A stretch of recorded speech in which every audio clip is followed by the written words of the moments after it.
कसतो लक्षात ठेवा.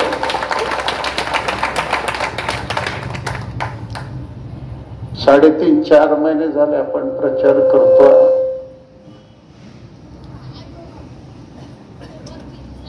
एकवीस ऑक्टोबरला दिल्लीमध्ये मल्लिकार्जुन खरगेची भेट घेतली. आपले पक्षाचे पुढारी, महाराष्ट्राचे प्रभारी नीलोत्पल बसू 20 मिनिटं चर्चा केली. त्यांनी सांगितलं, आडम मास्तरला मी ओळखतो, कारण मी केंद्रामध्ये युपीची सत्ता असताना कामगार मंत्री होतो. माझ्याकडे अनेकदा आले होते आणि मी गुलबर्गा असल्यामुळं सोलापूर शहरात ज्या काही घटना घडतात ते माझ्या कानावर आहे. 27 तारखेला मला मुंबईवरनं फोन आला, तुमची जागा फिक्स झालेली आहे.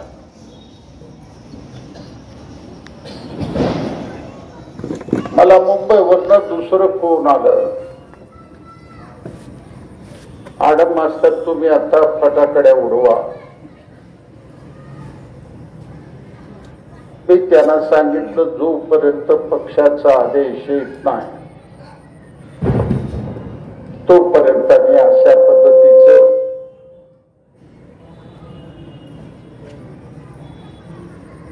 काम करत नाही. इथं अजीज पटेल आहे, त्याने ते उड्या मारून सांगितलं आपला सीट छूट गया.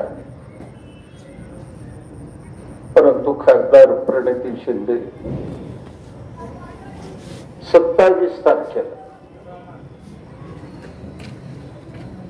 दिल्लीमध्ये जाऊ प्रचंड अट्टहास केला आणि 28 तारखेला निर्णय बदलला.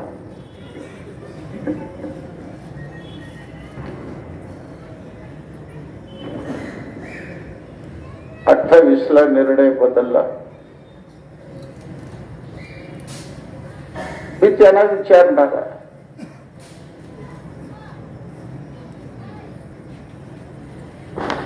काँग्रेस पक्षाचे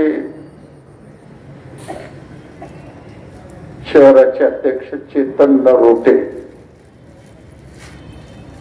आणि निंबरे हे दोनदा माझ्या घरी आले.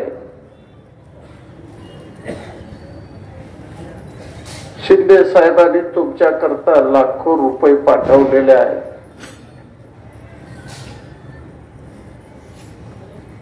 ही रक्कम घ्या. त्याला मी सांगितलं, मी लाल बौट्याचा कार्यकर्ता आहे, आमच्या मेहनतीवर आणि निवडणुकीमध्ये तुम्हाला मदत करू. कृपया माझ्या पुढं पैशाचं नाव काढू नका. निवडणूक 5 दिवस असतात. माझ्याकडे दत्ता सुरवसे आले, बेसकर आले. बेसकर म्हणले, आम्ही 25 लाख रुपये आणलेले आहेत. त्याला सांगितलं आम्ही घेत नाही. त्यांनी चलाकी काय केली, निदान आमच्या मोटारीच्या शीट मध्ये असं दत्तनगर मध्ये फिरून येऊन तुम्ही निदान आमच्या मोटारीत बसा. मला माहित आहे, मोटारीमध्ये बसल्यानंतर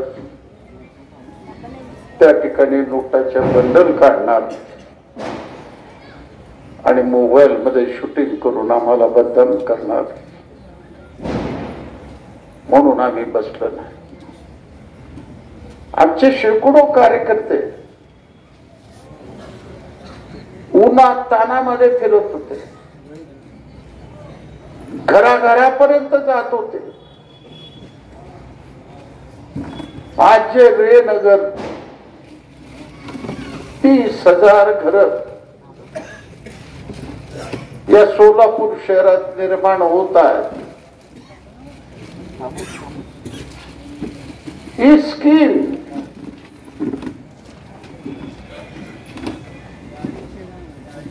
जून 2013 मंजूर झालेला आहे. राज्याने 2 लाख रुपये द्यावा म्हणून महाराष्ट्र शासनाकडे ही फाईल आली होती आणि आपण आमदार होता. आपण सरकारवर प्रेशर आणून 30,000 गरिबाचं स्कीम होऊ दिलं नाही. माझ्या विरुद्ध हलगी मोर्चा काढला आणि लोकांना सांगितलं गरिबांनी मंगळसूत्र विकून आडम मास्तरकडे पैसे बघले आणि आडम मास्तर तुमचं घर बांधणार नाही, ते शहर सोडून पळून जाणार, अमेरिकेला जाणार. विधानसभेत प्रेस मध्ये सगळ्या ठिकाणी सांगितलं. रेनगर म्हणजे काय? राजीव गांधी आवास योजना. प्रत्येकाला 4.5 लाख रुपये सबसिडी होती आणि 50,000 स्वतःच भांडवल. तर नवीन सरकारने सबसिडी मध्ये कपात केलं. 4.5 लाखाच्या ठिकाणी 2.5 लाख झालं.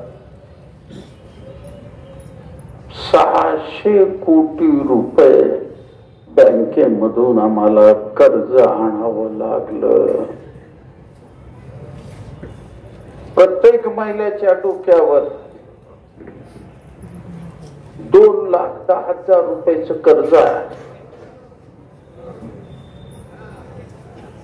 ते कर्ज फेडायला 20 वर्ष लागणार. हे 600 कोटीचं 1800 कोटी होणार. 2,10,000 ऐवजी 6 लाख रुपये भरावे लागणार.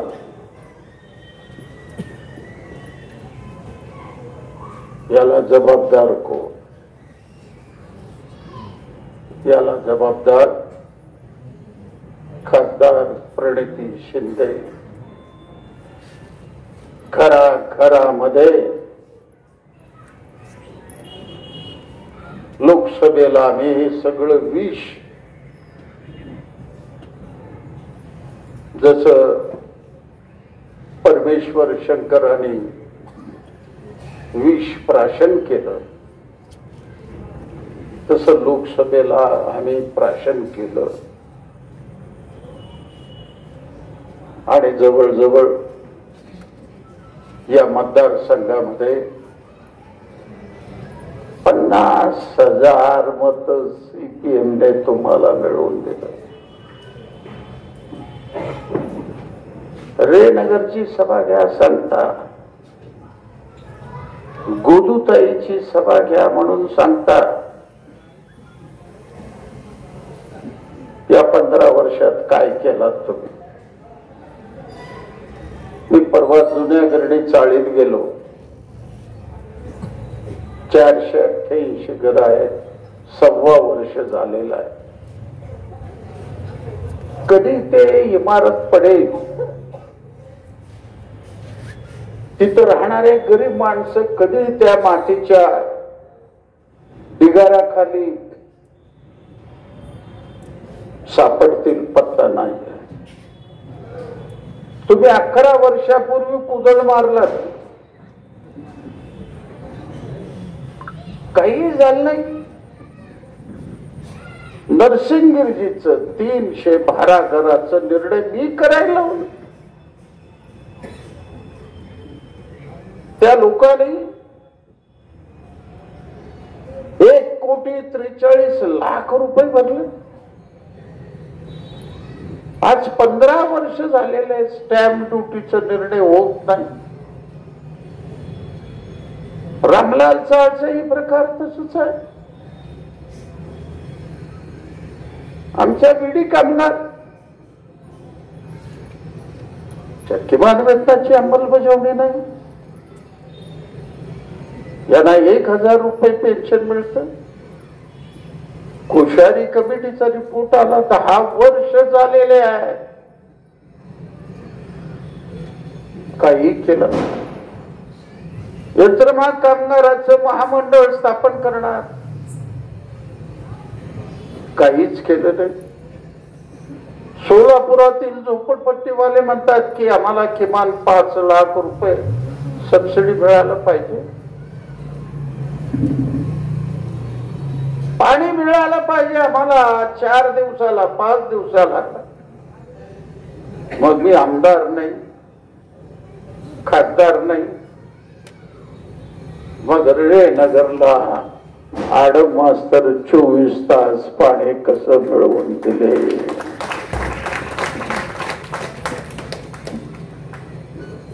गुरुताईचे लोक 8 वर्ष पाण्याकरता तडफडत होते. 12-14 दिवसाला पाणी मिळत होते.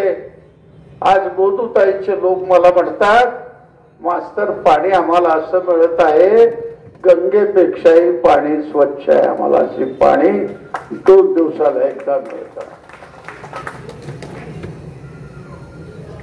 तिथं ड्रेनेजचा प्रश्न आहे, कधी चौकशी केला. गोदूताईमध्ये रस्त्याचा प्रश्न आहे, कधी चौकशी केला. या शहरामध्ये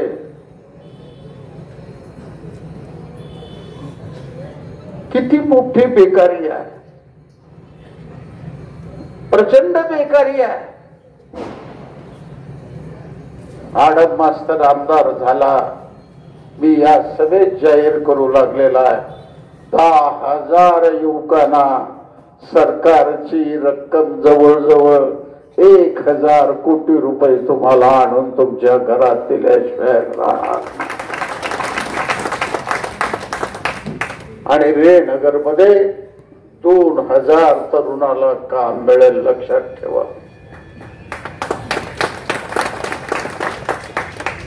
तर भारतीय जनता पक्ष उड्या मारू लागला. काल इथंच घेऊन गेलं तो पदयात्रा, त्याला माहित नाही विडी कामगाराचं जीवन माहित नाही, यंत्रमाग कामगाराचं जीवन माहित नाही. श्रीमंतीमध्ये तुम्ही वाढलात. भारतीय जनता पक्षाच्या पुढाऱ्यांना मी आव्हान करता,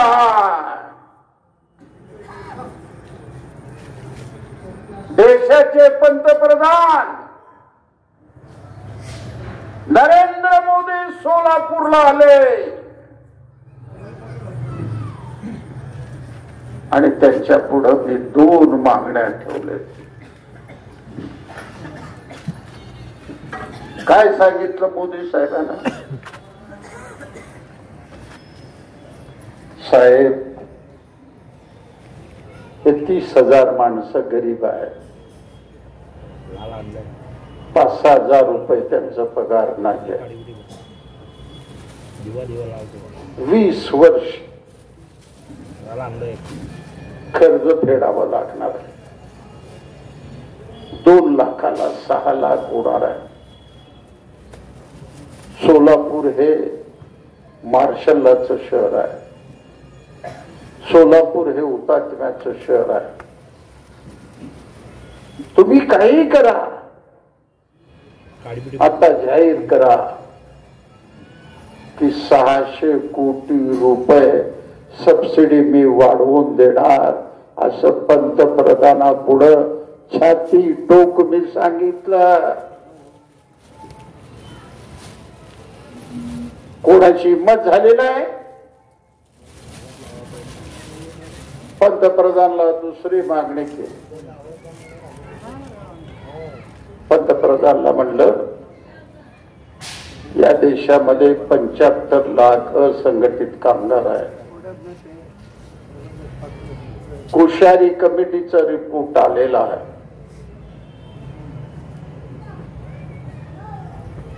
या 75 लाख लोकांकरता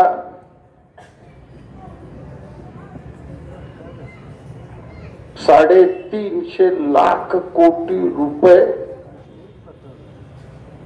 प्रायव्हेट फंडाच्या तिजोरीमध्ये आहे. दर महिन्याला 10,000 रुपये पेन्शन द्या. 1,000 ऐवजी 10,000 द्या. 1,000ने त्यांना 2 वेळचं चहा मिळू शकत नाही. अत्यंत आर्जूपणे सांगितलं पंतप्रधानाला. तुमच्या टेबलवर काही करा या लोकांना पेन्शन. आमची पिढीची माऊली ती रडती. तुम्ही पेन्शनचा निर्णय घेतला नाही. या देशातला मोठा भांडवलदार मुकेश अंबानी, याचं मुलाचं लग्न जगामध्ये कुठेही झालं नाही. लग्न असं लग्न गुजरातच्या जामनगर मध्ये, लंडनच्या कोटीमध्ये, मुंबईच्या हॉटेलमध्ये 10,000 कोटी खर्च करून लग्न केलं. त्या वेळेला लग्न पत्रिका काढलं अंबानीनं. ते लग्न पत्रिका सोनं आणि चांदीमध्ये होत. त्याची किंमत 7 लाख. अशा 22 भांडवलदारांना मोदी साहेबांनी 16 लाख कोटी रुपये बँकेचं कर्ज माफ केलं. पण रे नगरला 1 रुपया दिला नाही.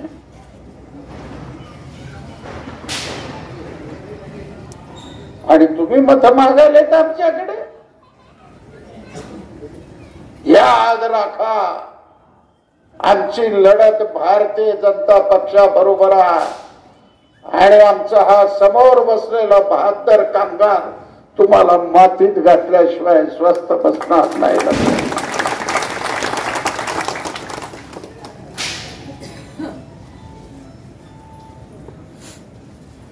पद्मशाली ఇప్పుడు అశోక్ చెప్పలేదా?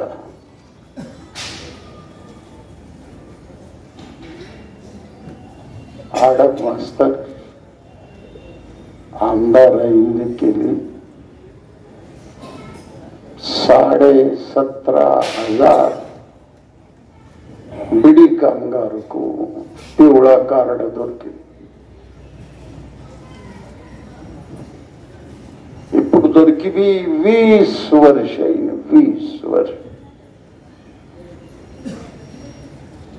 याला रेशनला धान्य दొరుకుతూ नाही म्हणत. केवळ आडम मास्तर उन्नती केली बीडी कामगार को. 17,500 कार्ड लेने मला నేను అడుగుతా ఈ 15 వర్షాల ఎన్ని కార్డులు అయినాయి మన గరీబ్ ఇంట్లో పిల్లలు కొన్ని డాక్టర్ అయ్యారు కొన్ని మంది ఇంజనీర్ అయ్యారు కొన్ని మంది వకీల్ అయ్యారు